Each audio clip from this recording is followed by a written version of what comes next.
Welcome back to the Ross Bolin podcast presented by Bolin Media. I am Ross Bolin here with Kade Orris, who is once again dressed as Buddy the Elf. Buddy the Elf, what's your favorite fucking color?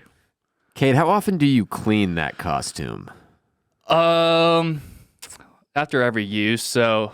Like, does it have to be dry cleaned or can you just run it through the wash? Never thought about getting it dry cleaned. I think that'd just be like a weird interaction to have. That'd be pretty fucking funny. Yeah, but I just wash it, and it does the job. Okay. I wore it this past weekend. It's smelling a little musty right now. I actually think I need to just get a new one. No, I think I've worn this one out. I don't know. I feel like it's in pretty good shape, man. It's held up pretty freaking well, especially if you really are washing it after every use.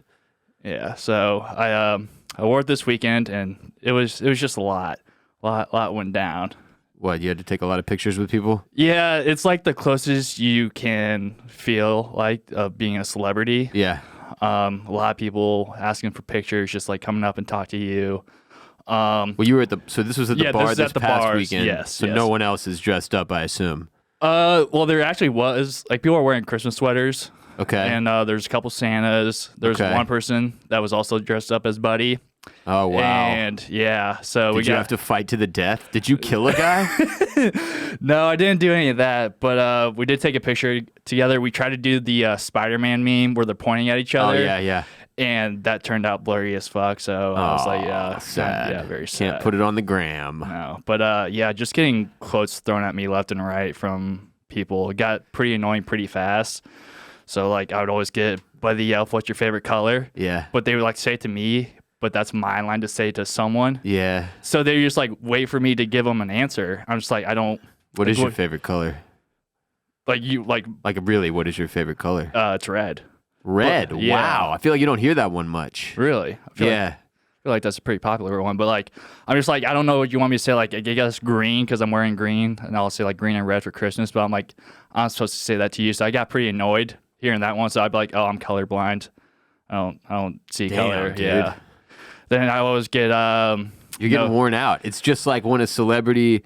like gets really famous for one song or one movie, and then that's all people want to hear about. Yeah, and they're just like that they get quote. sick of it. Yeah. Yeah, that's what you're experiencing. Absolutely. And then would also get Bye Buddy, hope you find your dad. That's my favorite. Yeah, so I would say thanks, Mr. Narwhal, to whoever said that. And then I would get like pretty annoyed with that one. So this one's kind of fucked up. You're just a pissed off Buddy the Elf running around out there. I'm a South Pole elf. Fuck. But, like, there was one girl that said to me while I was leaving one of the bars, and I was like, yeah, my dad's dead. Damn, dude. She was just You went out dressed as Buddy the Elf, and then you dampened the Christmas spirit with your internal frustration and anger. That's what you've done. I wasn't really, like, in the Christmas spirit this week. What were you drinking? Whiskey? Oh, yeah, so I always bring a syrup bottle with me. I fill it with whiskey and Coke. Okay, that's explaining some of this, I feel like. And on Friday, I got it taken away from me because, you're not allowed to have outside drinks at the bar. You're supposed to buy the drinks at the bar you go to. Right, that's how it works. Yeah, but I don't like to play by those rules when I'm Buddy. So on Friday... Is this the first time you've had it snatched from you? I've got syrup bottle? Mm-hmm. People have noticed it in the past, but they kind of just, like, let it slide. They look the other way? Yeah, but this guy was a real Grinch about it. And he, like, saw me with it. He was like, hey, kind of, like, see that, and he wanted to smell it. Was this before or after you'd been destroying people's moods with your horrible answers? This was on Friday night. It was, like, beginning of the night, too. So this pissed you off for the rest of the weekend? Yeah, pretty much. And so, like, what did he do with it? I wonder. What do those bouncers do with the thing? He just, like, dumped it out. I asked him if I could still keep the bottle. Oh. So actually, I threw it out on Saturday. But yeah, I did it again Saturday. No problems. It's just drinking syrup all night. It's great. Disturbing. Yeah. And I also get people just say Buddy to me, like, oh, Buddy. Hey, it's Buddy. And then, like, I don't care who it is. Like, if it's a girl, I'm like, oh, like, Dad. I just, like, say Dad to everyone. Like, I'm trying to find my dad. Yeah. It's good stuff. Because that's what he does in the movie. Yeah.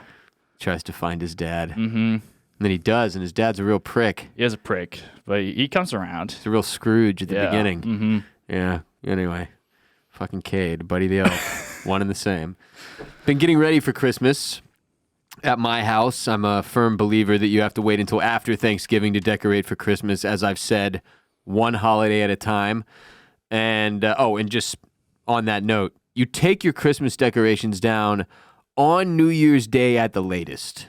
That is my belief. But I usually do it before New Year's Eve because, like I said, one holiday at a time. And there's a separate box in my attic for New Year's Eve decorations, so Christmas needs to be up before New Year's can come out.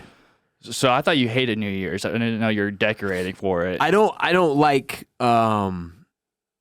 traditional New Year's Eve, I feel like it's such a racket. Well, first of all, once you don't drink, New Year's is a completely different experience. But even before I quit drinking, I would usually stay home, put on a tux, and get blackout drunk in my home, my apartment, or my house. And then eventually it graduated to I started hosting a New Year's Eve party every year because that was my way of avoiding having to go do the New Year's Eve. I hate the New Year's Eve bars. Yeah. Maybe it's that I hate strangers on New Year's Eve. Because before bars, I hated the pay $115 for the open bar all night at the hotel type thing. I did that a few times. That fucking sucked. And just generally, I don't like going out and get the idea of getting obliterated so that you feel like absolute dog shit the first day of the new year is so counterproductive and idiotic, yet we all do it. And I just don't understand it. Yeah, I think we're thinking about switching it up this year for New Year's. We always just go out to the bars, but we might do a house party or something. But I don't know anyone that's doing house parties, so yeah, we'll have to see. But what New Year's decorations are you putting up? Are you just throwing up the I think 2024?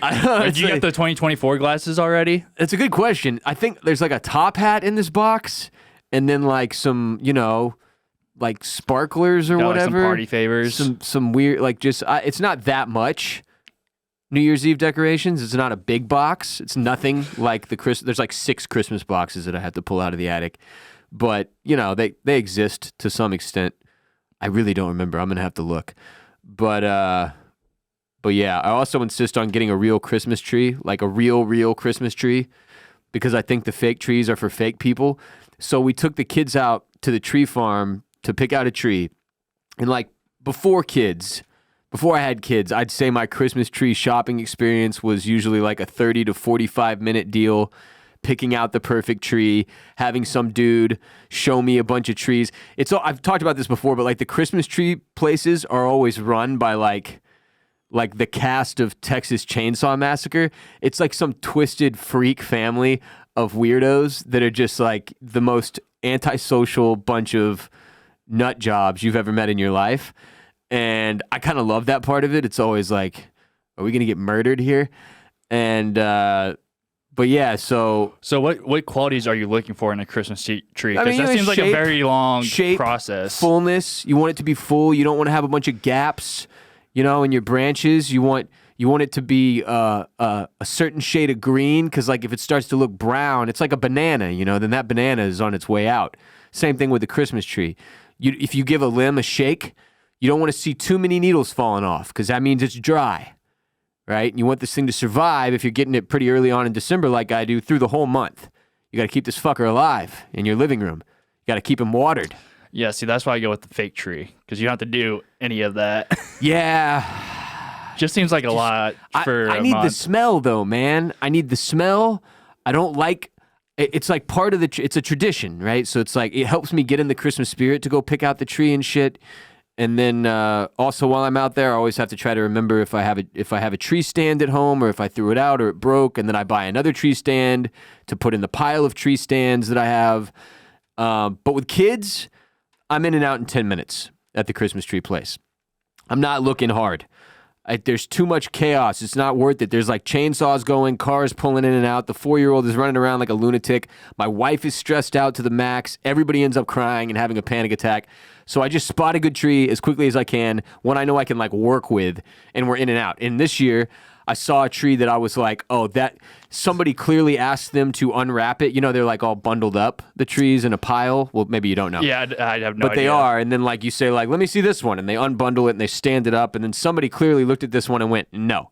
And I looked at it and went, I can make that work. It had a big ass gap on one side, like a fucking 1.5 feet between like branches. And I was like, that's where I'm going to put the heavy ass ornaments because I'm a pro. I know what I'm doing. I can salvage this tree. If I don't pick this tree, maybe nobody will. Call me a hero if you want. All trees need some love. That's true. So I took that tree. That was my tree, in and out. Didn't take long, and that was it. And I don't want to hear shit, by the way, from the environmental people saying fake trees are better for the environment.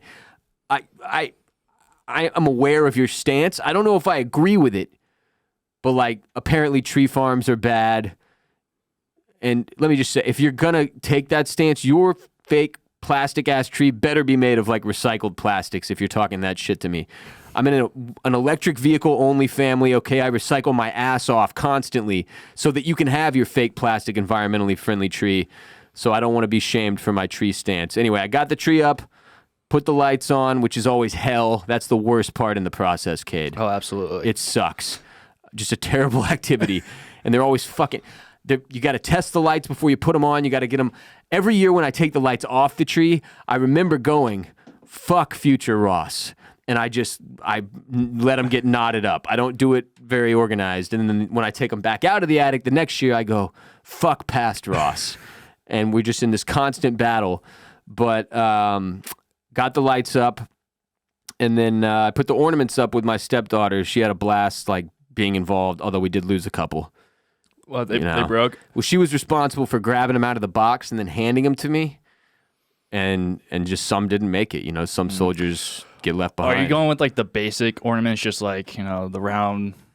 No, I have an insane insane amount of ornaments that I've collected through 36 years of life, like all kinds of random shit. Like I've got like 3 or 4 different Astros championship ornaments at this point. I've got like. I've got ornaments that are so old. One of them is from the preschool I went to, dude. Like I still have a couple of those. That's one of the ones that broke this year. I had to super glue it back. Yeah, but like I've got one for Texas State University where I went to college. I've got funny ones. I've got like a bunch of different Santa ones. And then I have all the basic generic fucking bulbs, that you just put around. Yeah, ours are all pretty personal. I don't think we have any just like, just basic. Yeah, when people have a tree that's just the basic ones, like no personal ornaments, that's a red flag. Yeah, it gotta have some personality in it. Come on. Yeah. What is this? A competition? Is Martha Stewart coming by to judge your fucking tree? Put some shit up there that's meaningful to you. So got it all done. Tree looks great. And now the baby spends all of his time trying to rip the ornaments off and the branches off and knock over the tree. And didn't really consider that part before. And I'll say this, it's the first time in a while that I've thought maybe a fake tree would be just fine. Because the kid is trying, the 10-month-old now, RJ, is trying to pull the fucking tree over for the first 2 weeks of having the tree, he spent crawling directly at the tree as fast as he could and me having to chase him and pick him up so that he wouldn't destroy everything. But the tree is there. It's solid. I also put up the indoor decorations that I got out of the attic, so it's like very festive around the house, a bunch of Santas and shit. I got lights up around the front door, outside, and the garage doors, some of which already broke. Like one of the 2 garages is lit and the other one is not because I didn't realize there are indoor lights and outdoor lights, and there's a difference. Apparently, the indoor lights aren't meant to be used outdoors. Makes sense, yeah. They can't battle the elements. So I got to fix that because it looks sad. But I thought like, all right, I've done enough. This is solid. And then my mother-in-law this weekend came over and she dropped off enough lights for Clark Griswold to use on his roof. And now I feel obligated to use them. So this weekend I will probably die falling off my roof. This could very well be the last episode we ever do. So you're going to like go up there and just like cover every inch of that roof with lights? Hell no. I'm not going on the roof. Not really. But I do need to figure out what I'm going to do with these lights, like wrap a tree in the backyard or something. Because, there's an ungodly amount. And she brought the colored ones too. Okay. And I don't like all the multicolored red and green and like that shit. Oh, really? So you just have the white lights? Just white lights. Just racist as hell with the lights. See, I kind of like the multicolored ones more. We do both in my house, but... You like a little flavor? Yeah. Kinda. I don't know, white just seems too basic. I'm not hating. I like it clean, you know? Yeah. I think for like the trees and stuff, I think that looks better with the multicolored lights, and then like on the house, just the white lights. Okay. Yeah, that's what we do at our house. Do y'all's blink? Like the tree lights? No. We've got one that's got like this button on it, one of the strands of lights. And I appreciate like the idea of being able to click the button and now the lights are blinking. Click it again, now they're blinking faster. But this one has like 26 different options. You can keep clicking. More different shit will happen. Now each light lights up individually, like 1, 2, 3, 4, 5, 6, 7. Now it's like fucking scattered. Like there's so many options that to get back to just the straight up light takes 26 clicks. It's ridiculous. Yeah. It kind of reminds me of like those people that, have you ever seen the houses that will like synchronize music with their tight. lights? That's tight. That's probably what they're using for that. Yeah, that's very tight, but also so much work. I could never do that. I don't know how you do that. It looks super cool, but like it's just, that's not worth the time and effort. Dude, those people are, I mean, there are some people that go so hard with the Christmas decorations that I literally don't understand how they're storing all of this stuff the rest of the year. Like they must have a storage unit that they rent just for Christmas decorations, because it is insane. The people that'll have like Santa on the sleigh with the reindeer, like a bunch of elves, a fucking tree stand, you know, not like a real Christmas tree, but like a Christmas tree that's like a wood cutout or whatever that they stick out there in the front yard. Like some people go very, very hard, and it blows my mind. My parents go kind of hard for Christmas. We got a bunch of boxes in the basement that we always pull up. Oh, in the basement, dude. Yeah. It's a different life, basement life. Yeah, absolutely.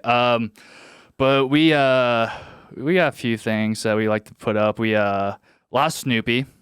My mom loves Snoopy. Shit. Christmas Snoopy? Yeah, so I'm down with that. we have a bunch of like, I don't know, figurines of like those characters and Like stuff. Charlie Brown and Yeah, the whole the gang. squad. Yeah. We also have like 10 nativity scenes just like scattered throughout the house. Oh, hell yeah. I feel like that's way too many. I feel like 1 or 2 is cool, but like we have so many different variations of it. We also have like a Snoopy one as well. A Snoopy nativity? Yeah. Sick. So they're just Respect. all throughout the house. A lot of Santa stuff. We Yeah. have a couple like stand-ups. We have a portrait of him like above the couch. Wow. Oh, wow. Yeah. Just Like how people put Jesus up in the living room, except it's Santa. yeah, it's just the big guy up there. Yeah. And Wow. then a lot of blow-ups outside as well. We got like Santa, some Oh, elves, shit. and Snoopy, and yeah. The blow-ups are another level. My next door neighbor went really hard for Halloween and put up I'm not exaggerating, like a 15-foot tall skeleton as one of the things. And I guess they just decided, like, they took down everything else. They had a big spider web that they put on the trees or whatever with like a giant spider stuck in it too. They took down all the other Halloween decorations, but they left the Victor Wembanyama-sized skeleton, and then they just stuck a candy cane in each hand, a giant candy cane. So, and then they did the rest of their normal front yard Christmas decorations, like some blow up shit. But just in the middle of it, there's a gigantic skeleton. I kind of love that. They got to go Jack Skellington with it. But they did. It's just. I'm just trying to figure out the logic. Like, what happened? Like, why did they decide? Like, you know what? No, let's leave the giant. I just think they super don't tall want to take skelly. it down. They just I want guess to leave it not. out there. They put like a Santa hat on it, or is No, that's they could have gone further and made it make sense. Yeah. Santa hat, Jack Skellington head, or something like that. But like, this is just a literally 15-foot tall, like a few feet taller than a basketball goal skeleton. Huge. Maybe they're just gonna leave it up there like all year round and just like decorate for different holidays.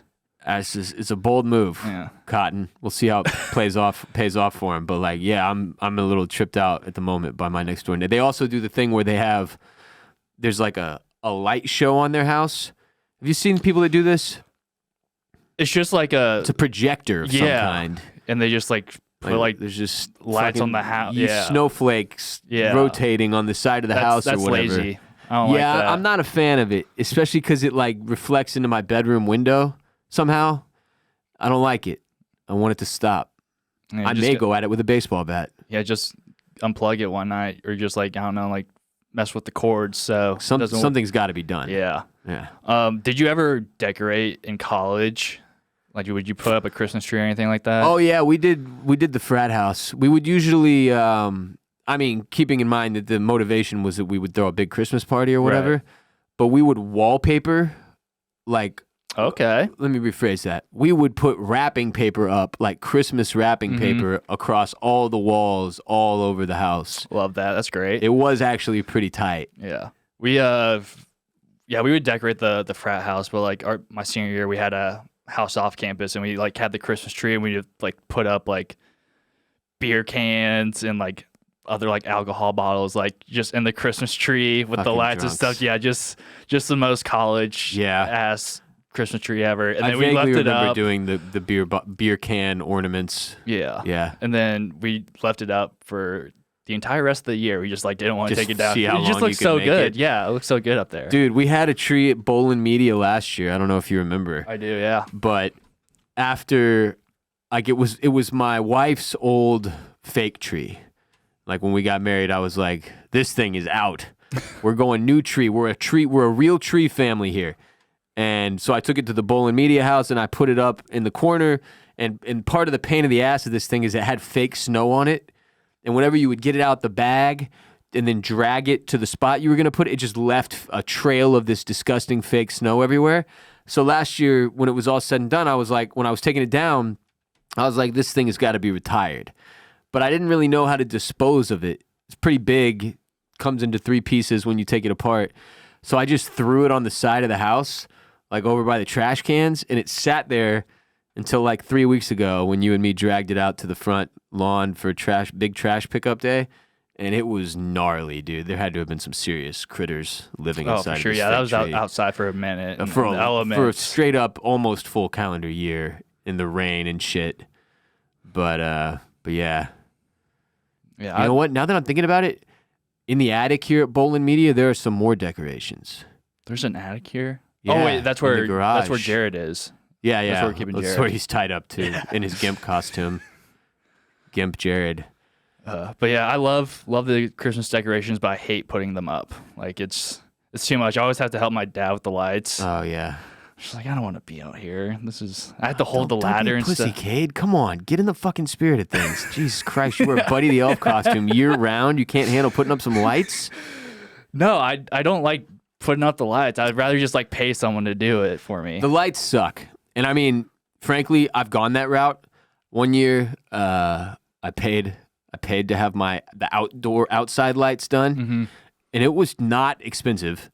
Frankly, it was a pretty simple setup that we chose or whatever, but I want to say it was like $150. And if I'm choosing between like a few hours of hard light labor and the possibility that I'll get it all up and then it won't work like Clark Griswold, or paying $150, I'm paying $150 most of the time. But now I'm the age where it's like a sense of ownership. Like, I need to do this so that my kids know I can do it.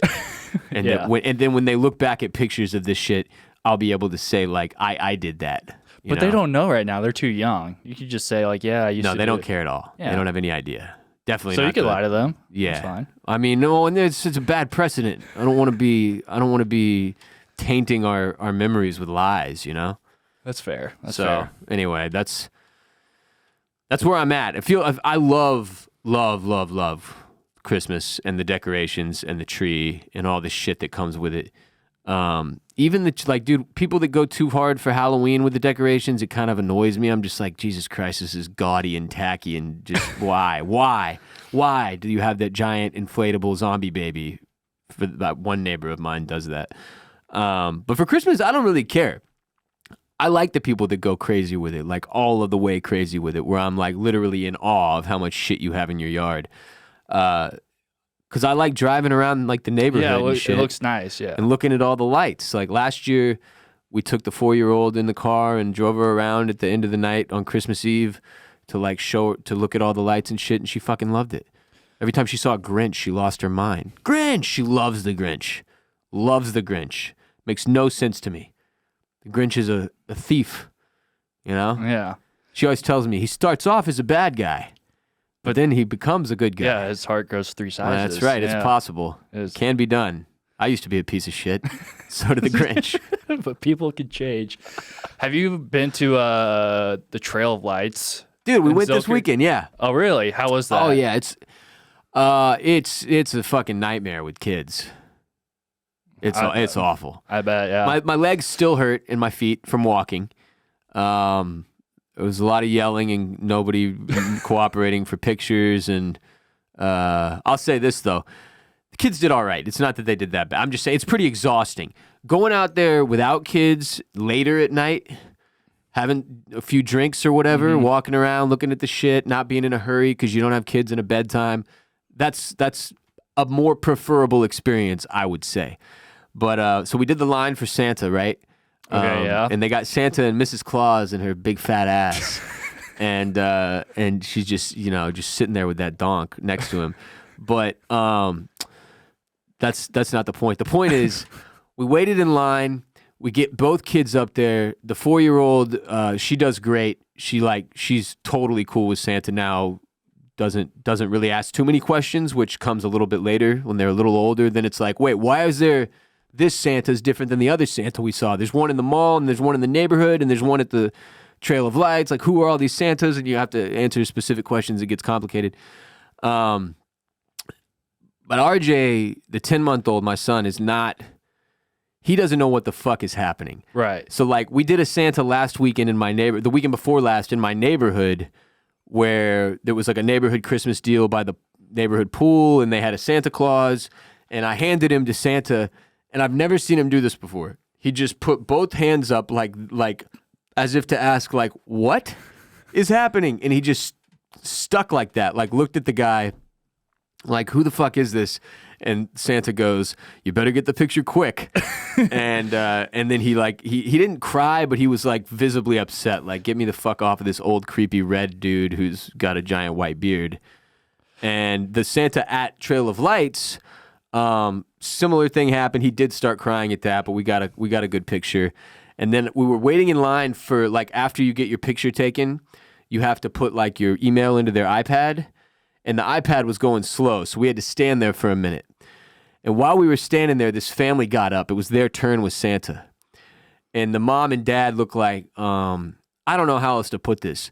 They just look like rich white assholes. Like, some people you can just tell, but based on the way they were dressed and the way the kids were dressed, they look like they were from Dallas, like one of the nice suburbs of Dallas. That was my judgment of these people. And I mean full offense when I say that, Dallas folks. And one of the kids, that was probably a 5-year-old girl, she did not want anything to do with this. She was freaked out. She was fucking scared of Santa. So she's screaming, like, and I mean scream, like, no, no. There's just 100 people in line, man. Everybody's looking at him. And so the mom, who was just a bitch, I don't know, she was a fucking terrible bitch. Like, she's forcing her up there. So there's like 3 or 4 kids in this family, and she's forcing the one up there who's just like so freaked out. She's screaming, please, mommy, no. And then when they barely get the picture, it's probably terrible. And then when they're walking away, there's like Santa's toy shop is next to this setup, so you can like walk through it. And she goes, mommy, can we go to Santa's toy shop? Because she's calmed down now that she's not having to be forced into this weird photo. And her mommy goes, no, we can't fucking go to Santa's toy shop. Dropped an F-bomb on a 5-year-old in public, bro. I was just like, what are you doing? If you don't want to do this, don't. I don't understand these parents. They take their kids to shit like this, and then they think, oh, everything's going to go perfectly. It's going to be a fucking wonderful time. That's not how anything works with kids, ever. And if you're like that, just stay the fucking home. Stay the fucking home, psycho lady. Jesus Christ. Anyway, it blew my mind. I was like, who yells the fucking F word at a child? And then, like, the grandma was there waiting, and she goes, what happened? And the little girl goes, I was scared.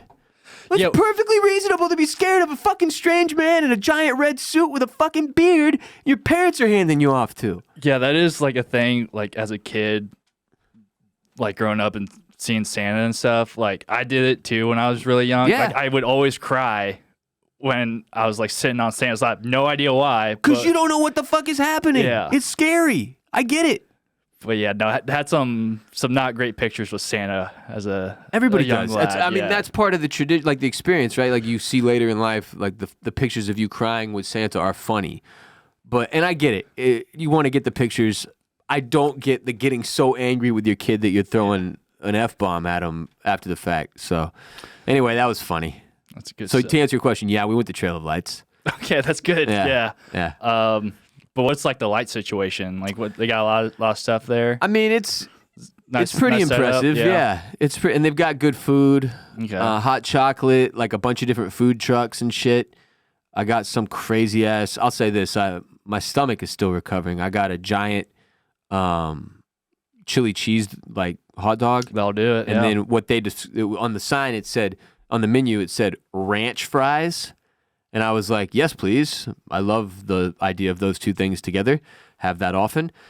Well, this was basically a pool of ranch that fries were drowning in. And so I ate all that, and then I spent the rest of the time trying not to shit myself. It was good, but not what I typically eat, you know? Yeah. Yeah. Sounds fun. Anyway, you should make your way out there. I was thinking about it. They have like a free week this week. Oh, So you can just like pull up and check out some lights. Yeah. If you wear that costume, bro, it's be prepared to be assaulted the entire time. I don't know if that's a good idea. Maybe not. Especially based on your recent lack of Christmas spirit. Yeah, I was having a rough couple of weeks. So I wasn't really in the holly jolly spirit, but I don't know if I'll wear it this weekend. Maybe one day, one night. But I think I need to. It's your duty, dude. This is who you are. Like you did this to you. I did do this to myself. Yeah. No, I made the cake and I have to eat it too. That's right. Well, let's see if we can get you a little bit more in the holiday spirit. Okay. I think I have done at least 5 segments over the years talking about my favorite Christmas movies, and they're all pretty much the same. Sometimes 1 or 2 slots change or whatever, but everybody knows my personal number 1 is The Muppet Christmas Carol, and I try to last as long as I can, not sexually. Like, I try to make it as close to Christmas as possible before watching The Muppet Christmas Carol, so I've just been listening to the soundtrack to mentally prepare myself. But even the soundtrack makes me cry. Like, I'm so fucking soft now. Not sexually, but it's disgusting. Like, with kids, I was always an emotional person, and now with children, it adds an element of emotion to everything. So like going to Trail of Lights with kids when I've been out there a few times by myself, it's a different deal and like makes you reflect on shit. Anyway, we've never talked about your favorite Christmas movies, Kade. So today you will present them to me and I will judge them and tell you when you are right and when you are wrong.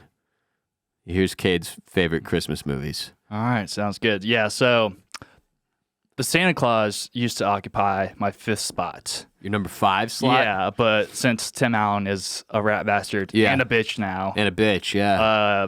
That movie has to go just based off principle. I think, I'll say this. I still watch the Santa Claus 1, remember? Okay, because I don't think you have to remove, like, it's kind of like how I'll still wear Yeezys even though Kanye is a piece of shit. Yeah.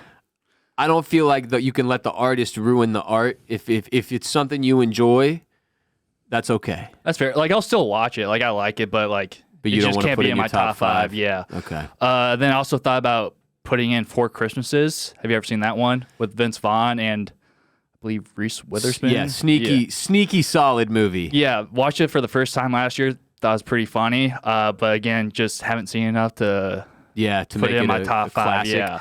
I mean, the scene where him and John Favreau is like his UFC loving brother or whatever. Yeah, that shit was great. That's great. Good stuff. Good stuff. So, and I also watched Muppet Christmas Carol for the first time last year. Wow, that was solid. Changed your whole life, huh? I wouldn't say that. Changed your whole perspective on shit, didn't it, Kade? Nah, not quite. But I think I need to watch that one a little stoned. I watched that one sober and didn't quite hit it. Yeah, it's probably a little weird. Yeah. If you're watching it for the first time, just stone cold sober, it's probably very weird. Yeah, so I might have to pull that one up again. Michael Caine. But to start off with number 5, I am very curious to see your reaction on this one because it's a weird one. My list is pretty basic, I would say, but number 5 might be a standout. What is it? It's Friday After Next. With Ice Cube. The trilogy to Friday? Yeah. The third one? Yeah. So there's Friday, then there's next Friday, and then there's Friday after next, which is the Christmas movie one. And you're counting. Is it a Christmas movie? It is 100% a Christmas movie. Okay. Because they have a Santa that steals all their stuff. Oh, they have a Christmas party. I saw this movie. Yeah. Sneaky, funny movie. Very underrated and underappreciated. And Wow. I'm trying to show it some more love.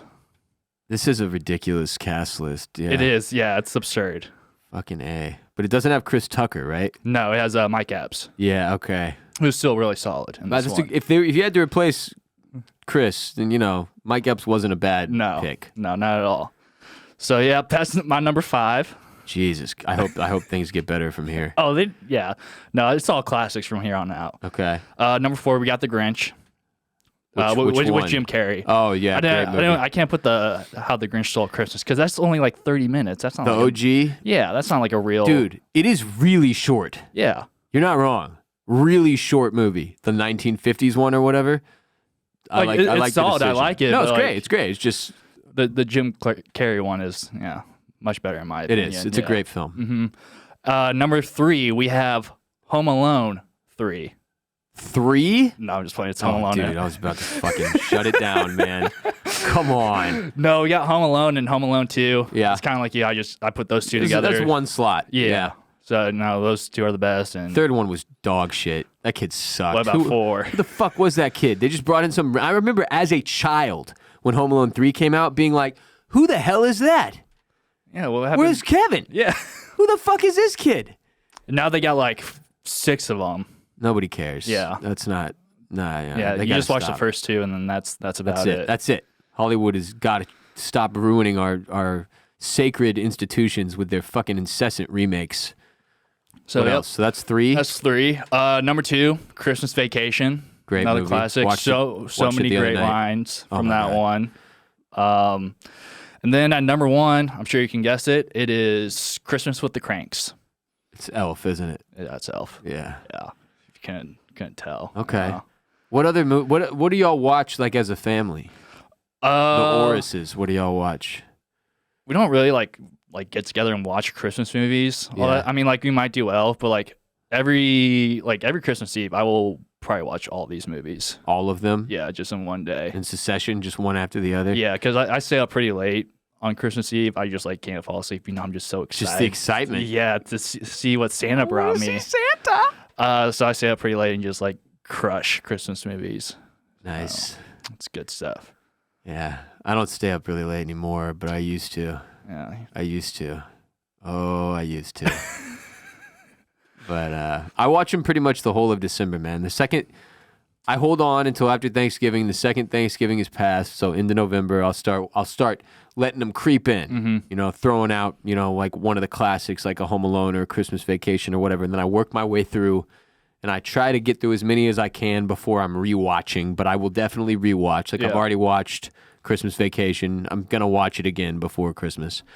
But there's I want to say a solid 10 at this point. 10 movies that I try to get through every year. Bad Santa is up there for me. See, I've never seen that one. Dude, I know, it kind of seems like it'd be up my alley. It's very funny. Yeah. But I haven't really given it the chance yet. It's a truly, truly funny movie, yeah. Christmas aside. A Christmas Story is another one that's always on. Every Christmas they have it for 24 hours. Never seen the full thing, or I've seen the full thing, but in never one sitting? Yeah. I have no idea how it ends. Really, I think that's the case with a lot of people. Yeah, and I think that's fine. A Christmas Story is only good if you grew up watching it. Otherwise, if you just watched it front to back right now, you'd be like, okay, yeah. I don't know if it would do that much for you. Right. And then I just recently rewatched the Harry Potter movies. Those kind of feel a little Christmas to me. Definitely. In my opinion. We talked about this on Oysters, Clams, and Cockles a little bit. Yeah. But I think the first four, really the first 4 count. I think they count as holiday films. Yeah, because the next 3 they get a little too dark. They still mention Christmas, but it's not no. Those don't count. They're too heavy. Yeah, different vibes in those movies. But yeah, definitely around the holiday season, I'll bust that out as well. Yeah, but yeah, that's really it for my Christmas movies. I don't do Nightmare Before Christmas. I did that for Halloween this year. But have you seen It's a Wonderful Life? No, that's a really old one, isn't it? Yeah, it's old as hell. Yeah, see, I don't know if I would really It's vibe great with that though. one. I'm sure it is. It's great. It's a classic. Isn't that the one where she's like, every time a bell rings, an angel gets their wings? Okay, that's it. That's the one. That's the one. Yeah, I don't. That's not my for list though. That's Hey, it what was I'm all picking right. with. It's all right. I'm still trying to process Friday After Next being in there. That's astonishing. I'll tell you, on the Wikipedia it says Friday After Next is a 2002 American stoner comedy film. Does it mention Christmas? Stoner comedy film. That's what it describes it as. But the movie poster has like. Oh, it's definitely Christmas themed. Yeah, no, I mean, it says it's the third installment in the Friday trilogy. It tells the story of Craig and his cousin Day getting jobs as security guards at a shopping center when a robber dressed as Santa Claus breaks into their apartment and steals their presents and the rent money that is to be given to their landlady. And, it says the film was theatrically released on November 22nd, 2002 to generally negative reviews. Damn, dude. I'm not saying it's a good movie. It's a good bad movie. I know it's bad. Yeah. But I could see how you would enjoy it. Yeah. Stoner. That was Cade's Christmas list. Today's episode is brought to you by Talkspace. I've been in therapy for a lot of years now and can't more highly recommend it, but I understand it can be daunting getting started in therapy. But getting started is way less daunting with today's sponsor, Talkspace. They make connecting with a licensed therapist easy, so you can stop setting aside your own mental well-being. Do you think seeing a therapist or psychiatrist would be helpful, but you don't have the time to actually find one and meet with them or afford them? Try Talkspace. By doing everything online, Talkspace has made getting the help you want easy, accessible, and affordable at Talkspace.com. You sign up online and get a personalized match with a provider that's right for you, typically within 48 hours. It's incredibly convenient to have virtual sessions with your licensed therapist from the comfort of your home. Talkspace can help with any specific challenges you might be facing. It's the #1 online therapy platform with licensed therapists in over 40 specialties, including anxiety, depression, substance abuse, relationship issues, and more. As a listener of the Ross Bolin podcast, you'll get $100 off your first month with Talkspace when you go to Talkspace.com/RBP. To match with a licensed therapist today, go to Talkspace.com/RBP to get $100 off your first month and show your support for the show. That's Talkspace.com/RBP. So the sports world has spent the last several weeks waiting to see where Japanese phenom Shohei Ohtani would sign, formerly of the Los Angeles Angels, who never do anything. Shohei is perhaps the most valuable professional baseball player in history because, if you're not a baseball person, he is one of the best pitchers in the sport when healthy, and also among the best hitters in the sport, which is not a thing. Not anymore. Yeah, I mean, like Babe Ruth was a pitcher and also hit, but like... Was he really? Yeah, but that was a really fucking long like time in the ago. 1920s. Yeah, people either pitch and suck at hitting, or they hit and they don't pitch. So there hasn't been anyone in your lifetime that you've seen like come close to Oh, this? no, not even close. No, this is not a thing. He's a freak. It's a literal freak show. Like, he mashes. He didn't play the whole season. I think he hit like 42 home runs last year. And before he hurt his arm, he was pitching phenomenally well also. Like, runaway MVP. I mean, he's an unbelievable talent. Like, no doubt. And he hasn't been in the league all that long either, has he? No, a handful of years, 3 years maybe, 5 years maybe. Yeah. But the Angels have never made the playoffs, even though they've had him and Mike Trout, who are both, like, either one could be argued to be, like, the best baseball player ever. And they still couldn't make the playoffs because the Angels are sad. But that's just not how baseball works. You can't have, like, one guy and have that dude, like, carry your team. It's not like the NBA, where that can sometimes happen. Right. But anyway, he ended up leaving the lowly Los Angeles Angels and signing with the Los Angeles Dodgers for $700 million because it's crazy. Before he hurt his arm, people were speculating that he might get the first $1 billion sports contract, Shohei Ohtani. But $700 million is still the largest contract in North American sports history. So it's a pretty mind-boggling number. Like, to put that in perspective, the Houston Astros were bought, like the whole team, like the franchise, in 2011 for $680 million. That's $20 million less than the Dodgers just paid for one player. And that's what Astros owner Jim Crane paid for the entire franchise just 12 years ago, $680 million. Mind-blowing that now one dude, Shohei Ohtani, is getting $700 million. LeBron James has made just under $480 million in his entire NBA playing career. And he's been at it for over 20 years now. Now he has off-the-court earnings as well. Yeah, no, he's over that $1 billion mark, I believe. Yeah, at least from a, branding and all the different shit that he owns. He definitely, I believe, officially became a $1 billion athlete, right? Wasn't that like last year, maybe? Yeah, I think so. But $480 million in NBA earnings, so that's his whole career. Aaron Rodgers has the highest career earnings in NFL history, $342.5 million. To put that in perspective. So like Ohtani has $700 million for the next 10 years, not counting what he's already made. Mind-blowing. Yeah. Also, it just goes to show you how screwed these NFL guys are getting. Yeah, getting paid the least and the most likely to get CTE, not what you want. And the highest grossing league, too. Like the NFL brings in way, way more ratings. That I think this past World Series with the Rangers winning was the least watched World Series in history. And the fucking Cowboys-Eagles does more numbers than that World Series did. So the NFL has the money. They just don't give it to these guys. No. Yeah, why would you give it to the players that it is putting wild. Their lives on the line? It is, and it's the most violent sport by far. The CTE, like you said, the one where you're most likely to get injured, it's just crazy. Yeah. Crazy. So are you going to raise your kid to only focus on baseball now so he can get that $700 million contract? Or no, I mean that's ridiculous. I did see a lot of that sentiment. I took my kid out in the front yard with a baseball bat the second I saw this. It's like, good fucking luck, buddy. It's like finding a unicorn, dude, to be a Shohei Ohtani. I think baseball is even that, but just to get to the major leagues. Oh, so hard. It's very difficult. So fucking hard, dude. Put it in these terms. The guy I knew in middle school and high school who was the best athlete I had ever met. This dude crushed every sport. He was amazing. He was a great quarterback, great basketball player, beat the shit out of everybody. We never came up against a team that had an individual player that was better than this dude in any of the sports I played.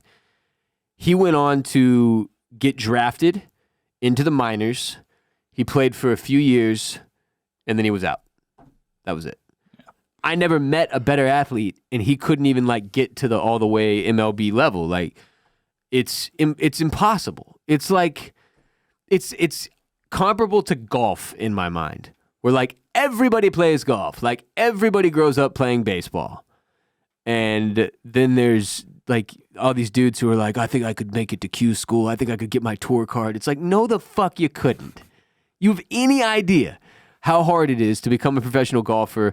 It's the same kind of thing with baseball to me, where it's you have to be incredibly, incredibly genetically talented on top of having a work ethic that makes everything else inconsequential. Where that's the only thing that matters to you. Yeah, you kind of have that Kobe mindset. You have to. And it's, so no, I'm not going to, not yet anyway, maybe next year. Yeah. We'll get him in the front yard and start training to try to get that MLB contract. There you go. I also saw something with this contract that I thought was weird. It said that he's only going to get paid $2 million a year, and they were going to defer the $68 million. So they $680 million. Yeah, they're deferring $680 of the $700 million until his contract is over. So it's a complicated thing that pissed off a lot of baseball fans when they saw this. Because it's well, why doesn't everybody do that? Well, first of all, he had to decide to do it. It was his idea. He's trying to give the Dodgers as much flexibility as possible to build a good team around him,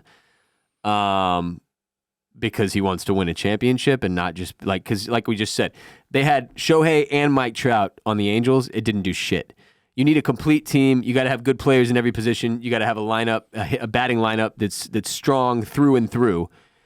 And he's trying to put the Dodgers in a position to do that. The thing is, there's still the cap hit for the Dodgers each season is not going to be the $2 million that he gets paid. It's going to be $40 million or whatever. So I'm not sure how it works, what all the details are around this arrangement. But yes, technically, he will be actually paid $2 million a year for the next 10 years, which is less than Ken Griffey Jr. will be paid next year. He's still getting paid? And Bobby Bonilla is getting paid slightly less than $2 million. So is it going to be like one of those situations like after the 10 years where he's just going to be owed $680 million over the thing about long? it, like, dude, it's such a long time to just know like you're not going to die. You know what I'm saying? Like, if somebody was like, we can give you $2 million now, and if you take the $2 million a year now, we'll give you $680 later, I'd be like, fuck you.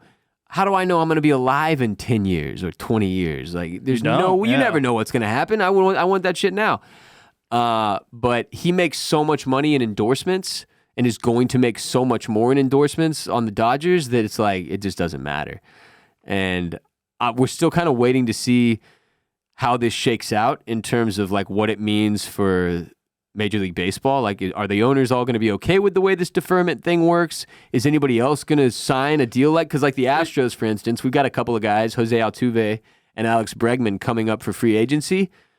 I would love if one of them would fucking do this. Yeah, is this like the first time someone's ever No. Deferments happen, but it's the first time anybody's deferred that amount of money or anywhere close to it.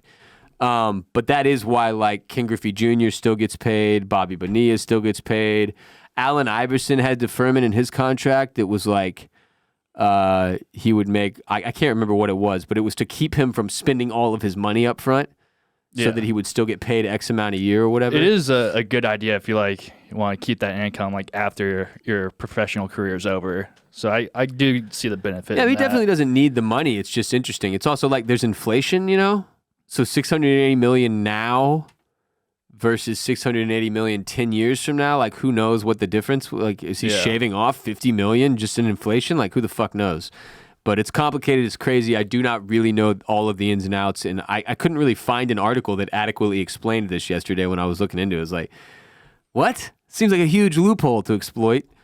But yeah, we'll see what happens. It is a mind-blowing amount of money, though. Hopefully this dude can stay healthy because it will be really fun to watch. But on the other hand, fuck the Dodgers. Well, they'll probably choke anyway. They do every year in the playoffs. Yeah. Every year. Some other big news that came out yesterday. Google dropped their most Googled, they do, like, here's the most Googled things of 2023. And it turns out Google's most searched actor of 2023 was Jeremy Renner. And I was like, he must have done like some Marvel movies that I wasn't aware of or something. But no. It's because he got crushed by a snowplow on New Year's Day, January 1st, 2023, which is, again, like, it's funny, even though it shouldn't be, because had he gotten crushed by a snowplow like on December 31st of 2022, I wonder if he still would have had the same, like if he still would have gotten number one. Because I feel like everybody was Google searching Jeremy Renner when we found out like that he almost died because of a snowplow. So, and then there was a strike that shut down Hollywood all year, so people just spent 2023 Googling Jeremy Renner to see if he was still alive. And that was enough to shoot him up to number one.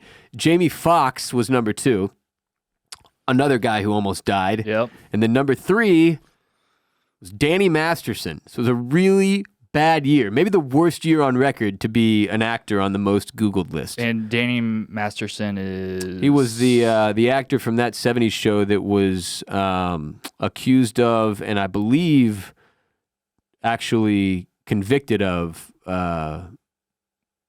sex crimes. The R word. Yeah. Not trying to bring the Christmas vibes down by saying it, but yeah. Yeah, that's not very nice of him. Should probably end up on the naughty list for that one. He is definitely on the naughty list. Jeremy Renner, Jamie Foxx, Danny Masterson. But yeah, there's clearly never been a better time to relaunch the Jeremy Renner app so that I can use all these Ren stars I've got saved up. Speaking of which, when I was Googling Jeremy Renner to fit in with everyone else, guess what has its own Wikipedia page now? What is that? The Jeremy Renner app. Nice, that's huge. If you Wikipedia Jeremy Renner official, it has the whole saga of the Jeremy Renner app with several different like subheaders, like explaining what the app is, talking about the controversy. It says the app featured optional microtransactions whose numbers could reach roughly $400 despite the app itself being free.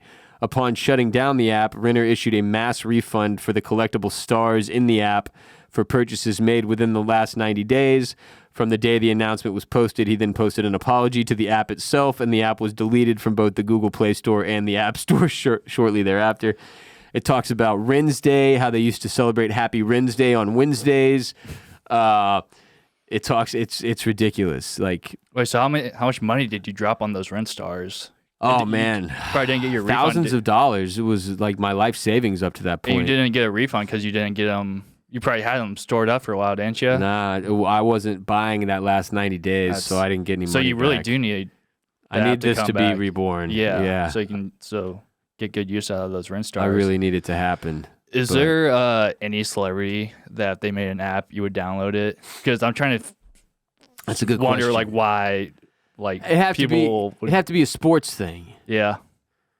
You know, like if CJ Stroud made an app, yeah, I'd check it out. Oh, God, I hope not. I hope it doesn't get to that. I don't think he's going to, but No. if he did, I'd check it out. I'd see Get what was up.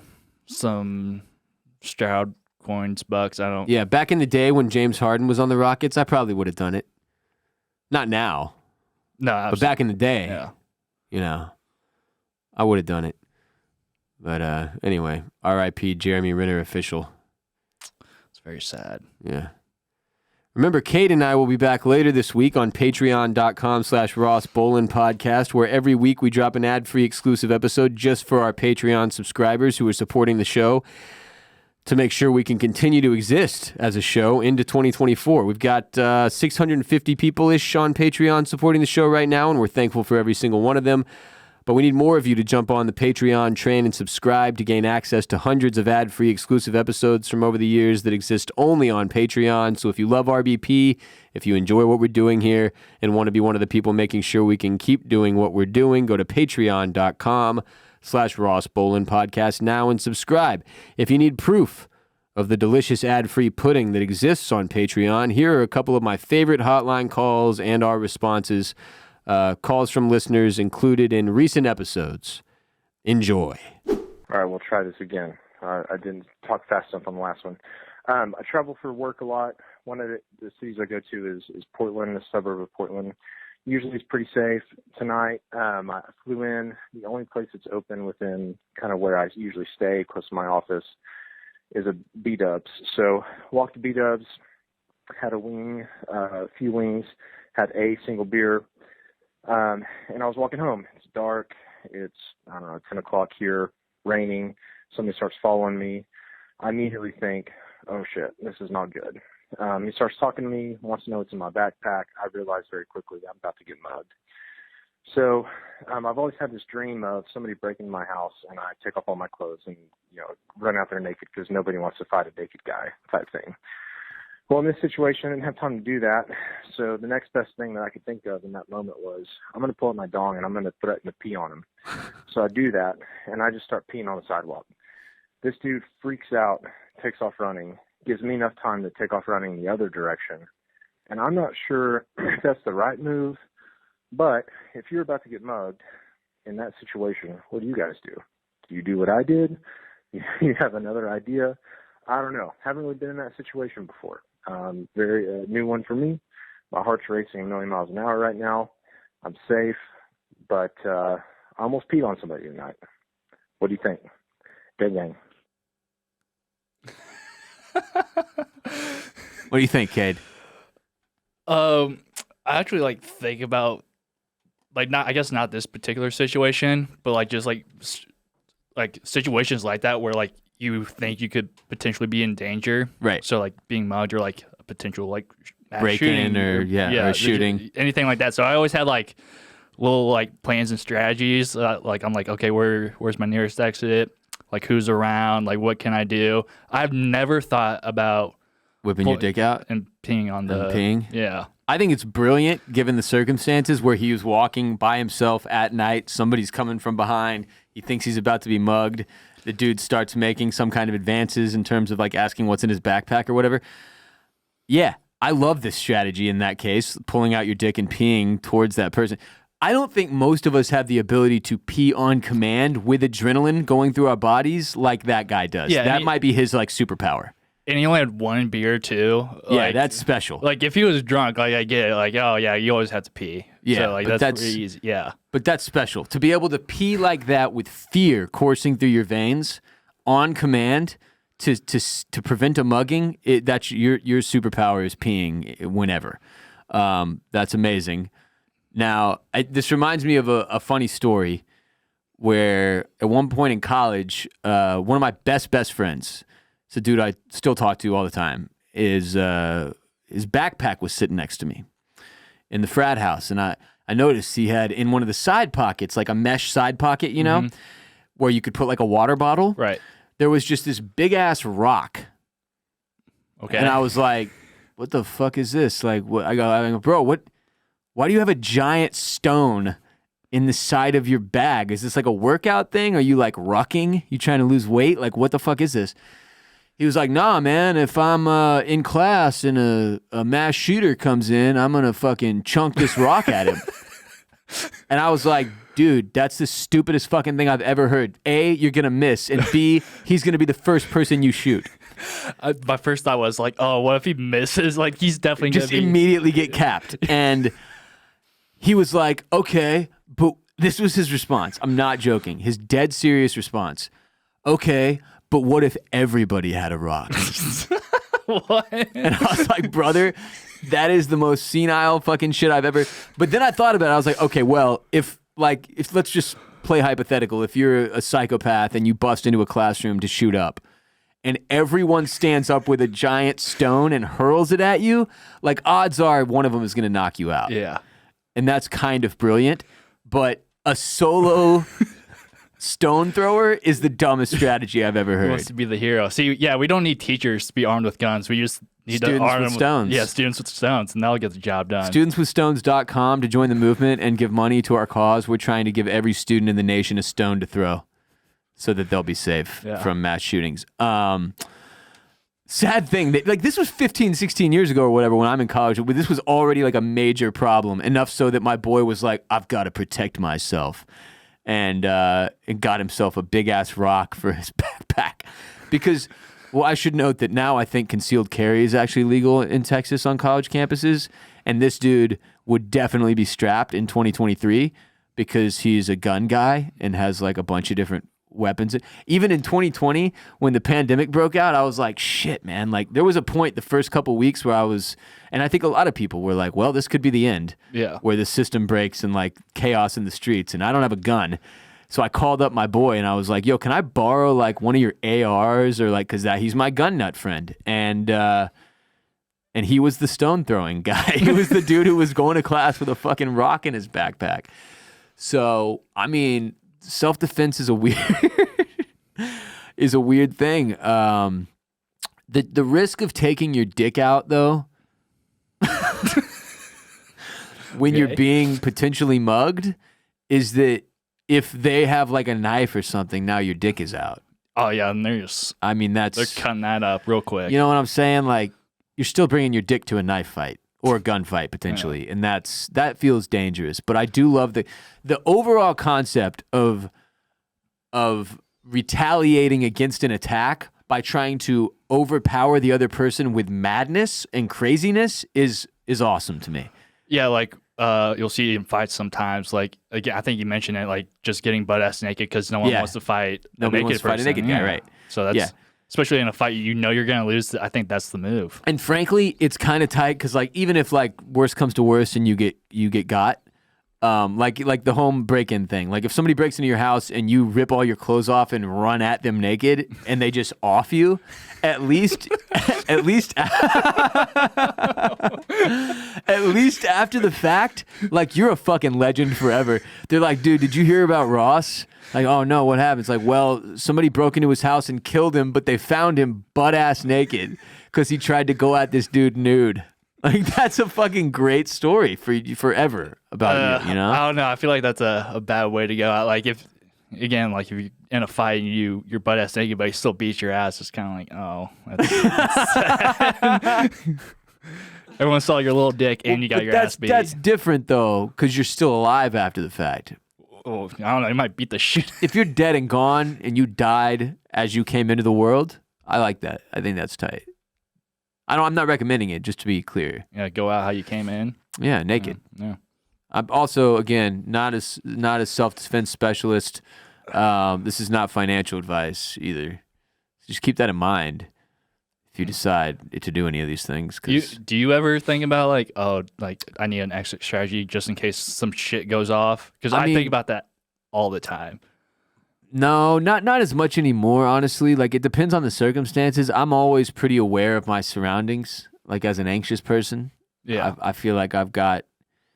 Well, see, that's why I do it, because I am an anxious person. I mean, I think it's second nature to me at this point is what I'm saying. Like, I don't think I consciously sit there and I'm like, all right, there's the exit. Like, I definitely, like, when I'm in restaurants, I watch people. Like, I for sure, like, check out every table. It's not necessarily out of a fear of danger as so much as, like, I like to be super aware of my surroundings. You're not having your back facing the door. That part I don't care about necessarily. That's when someone comes up behind and clips what your am I, in the fucking mafia, though? Like, come on. It just... I'm also not out very much anymore, you know? That's so true. this is way less of a problem for me now and than it used to be. But, like, I remember being more like you're describing, whereas I was always aware of the exit, always had a strategy, like how to get out or whatever. The thing I think about more now is, like, what I would do if somebody broke into my house. Because there's only certain shit you're allowed to do. Like, I don't even think you're legally allowed to fire a warning shot anymore. I'm dead serious. In Texas? I don't think you are. Like, there's certain they don't states have, like, the where stand you're your ground. I think they have that in Indiana, where, like, if someone breaks in, you can pop them and nothing really happens. Or maybe you can do the warning shot indoors. It says, don't go outside and fire a warning shot. Well, yeah, no fucking shit. Why the fuck would I go outside? How would that stop a trespasser? Now I'm outside. It says... Well, at least you're safe. And then you just call police, and then they'll come and take care of them. Texas... Okay. Under certain circumstances, Texas law allows for the use of force, not deadly force. So you can't kill them. Which feels insane to me. Because that guy's trying to kill you, maybe. That's what I'm saying. That's fucking crazy, bro. You're telling me somebody breaks into my house, my kids are in there, and I can't kill this motherfucker? That's crazy. Yeah, that doesn't make sense. I'm telling you. That's why I don't know the answer anymore. Like, there's all these circumstances, and it's state by state, and it's like, I tell you this. If somebody breaks into my house, and I kill them, and then I go to prison, I'm going to be really pissed off. Yeah, you probably won't do too well in prison. I'll be super mad. Yeah. Well, in fairness, I have spent enough time in jail, I feel like, to know how to operate in there, but I'll be angry with the idiotic nature of the law. What up, Ross, Cade? This is Callum from Boston, first-time caller. I got a trash or not trash for you guys.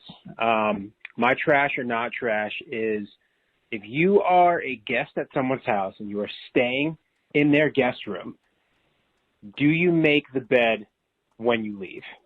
I called in because I've now had two of my friends stay over at our house in our guest room, and both of them have not made the bed when they left in the morning. I think that is just extremely trash. I was always raised that when you stay over at someone's house, you are supposed to make the bed so you save them the time and energy, unless the sheets are, like, fucking gross. Maybe you, like, came in them or something. I don't know. Anyway, but if you did that, you should definitely probably tell them, because that's disgusting. However, yeah, I'm just kind of curious on what your guys' thoughts are. I think it's trash to not make the bed. I always do it. I make a point. I tell my wife all the time. I judge all of your friends and my friends and our friends if they don't make the bed when they leave our house. So, yeah, gang, gang, gang. Peace. Well, it was peace a question. All right, Cade, what do you do if you spend the night at somebody's house? Next morning, you're getting ready to head out. What do you do? Well, usually I'm sleeping on the couch, but I will take the blanket that I'm using, fold it up, set it on the couch, and then put the pillow on top of it, and then just head out, just Well, okay. Deuces. When's the last time you spent the night at somebody's house and slept in a guest room? Honestly, never. I don't think. Like In your like whole my life? friends. Yeah. No. No, what about like an aunt or an uncle or something? I mean, yeah, I've done that, but I don't think I'd make my bed in that case. If I'm like gonna be staying there for multiple days, I don't think I'd make it. Yeah. We're talking about last day. Yeah. The day you're leaving. Yeah, I don't think I do. Well, then family. You're gonna learn today. The move, regardless of who it is, family makes it a little different. Like if I stay in my mom's guest room, I'm not worried about the bed the next day typically. Yeah. But even then, especially now, like my mom's getting a little older. She's got 3 floors in her little townhouse, so it's like I'm not trying to make her go unnecessarily further up and down the stairs than she already does. The move, I don't even think, is to make the bed. Because here's the thing. You're spending the night in somebody else's guest room. The odds are they're going to wash the sheets before anybody else stays there anyway. So, and people sweat in their sleep, cum in their sleep, drool on the pillowcase. The move is to strip the bed. You strip the sheets, the fucking mattress cover thing, all of it. The pillowcases, you pile them up into a ball and you walk them to their laundry room and you put them in there. Or ask the people that are hosting you, what do you want me to do with the sheets? That's the move. Because making the bed doesn't really do anything. They're going to just have to strip the bed and take all that shit to the laundry room anyway so they can clean it. But that's the general, I think that's like the nice thing to do, is to strip the bed entirely. Because like you said, nobody knows what's in there. Nobody knows if you shit or came or pissed in your sleep or drooled. Nobody wants to have to check. Just strip the fucking bed to its, down to its, to the mattress. Take it to the laundry room. Yeah, see, I never considered that before until like as you're like into that point. I was like, oh, I should just strip the bed completely because they're gonna wash it anyway. You just strip it. That's the move. That's the nicest way to say thank you for letting me sleep in your home. Is by stripping the bed completely. But what if it's like a one night thing, like at a friend's house? Are you stripping the bed or are you just gonna make it? I mean, this is like an age appropriate question too. It depends what age you are. If you're like, like my age or younger, that's about when it should kick in, I think. Like around mid-20s, the rule becomes strip the bed entirely. Younger than that, nobody cares. There's no rules. You're just living like a savage still. But I'm just saying, as an adult, yeah, if I have somebody sleep in my guest room, my hope is that they strip the bed because I'm going to have to do it if they don't. But what if you do that as like a nice gesture, like, oh, hey, I stripped the bed for you. You're like, yeah, we were just going to leave that there. Then what? Then next time, these people are fucking gross, and I probably don't want to be sleeping in their guest room because God knows how many other people have slept in there and spread their dirty cooties everywhere. Yeah, their dirty feet. Yeah.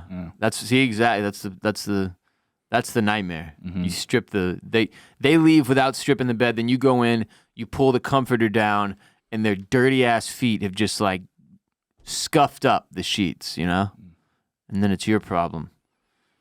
But that's my answer. You strip the thing entirely, you ball it up, you walk over to them and you say, where do you want me to put these? I didn't come in them. But then that's going to make them think that you came in them. That's the fun of it. You just put it in their head. Games, just insert it into their mind that you may have. Did he? You have to know if somebody spends the night in your place, there is a chance they come. There is. I would argue, a very good chance they come.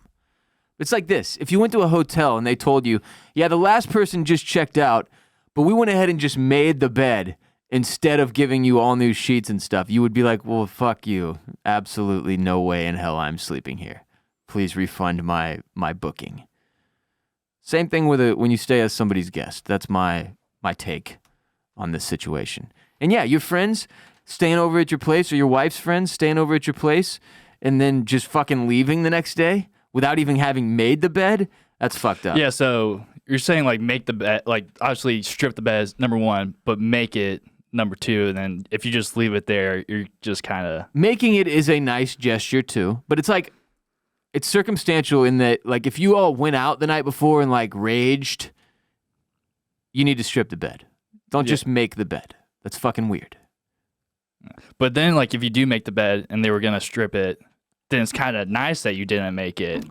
Because then I feel like it's easier to just, take all the shit off and Yeah. I just say strip it. just strip it. Just to be safe. I mean, the other move, just ask, like, what would they prefer? Do y'all want me to make the bed or strip the bed? And sometimes they might say, oh, just leave it. It's no biggie. And once they've signed off like that, then you don't have to do shit. You can just leave. Yeah. But on the way out, let them know you came. Still let them know. Still say that. Yeah. You splooge in their sheets. Yeah. Just so they're aware. Yeah. So they can throw on some gloves before they get in there and strip it themselves. All right, there's a lot more where those came from on patreon.com/Ross Bolin podcast. So get in there and help us out. We appreciate your support, and that will do it for today's show. Please support our sponsors as well by hitting the link in the description below on this episode and using our dedicated codes. That's how we pay the bills here at Bolin Media. Today we had Talkspace.com/RBP for $100 off your first month of therapy with Talkspace. To check out our other shows, go to BolinMedia.com. Of course, we have Oysters, Clams, and Cockles, which I mentioned earlier on today's show, where myself and Mr. Barrett Dudley, one of my best friends of over 20 years, discuss all the best and latest in TV and in film sometimes as well. Banging the Can is my Houston sports podcast. We also have Formula Bone, where J-Bone, Jared Borslow, discusses the latest in F1. Continues all off season long, Formula Bone. So just because the season is over does not mean Formula Bone is over. Check out Formula Bone at youtube.com/@FormulaBone with over 100,000 subscribers enjoying J-Bone's F1 content. Hit BolinMedia.com/shop to grab yourself some RBP merch if you're still doing Christmas shopping, holiday shopping for the fam. We got all kinds of good stuff on there. Stack Good Days coffee mugs, crew neck sweaters, mouse pads, baby onesies. We've got finishing cups. We've got a puzzle. We've got T-shirts. We've got hats. We've got Horny for Sunsets merch. We've got all kinds of great shit on BolinMedia.com/shop. Go get yourself some RBP merch today. Follow me on Twitter and Instagram at WRBolin. Cade, where can the people follow you? You can follow me on all the social media platforms at Kade Orris. That's KADEORRIS. This episode of RBP is presented by Bolin Media, and video of today's show was produced by Kade Orris, which you can see on youtube.com/@the-Ross-Bolin-podcast. We'll be back soon. Hope you enjoyed the Christmas special. And, yeah. I'm sweating my jingle bells off again. It's very hot in here. It's not a breathable costume. No, not really. Buddy. Well, until next time, peace be with you, and also with you.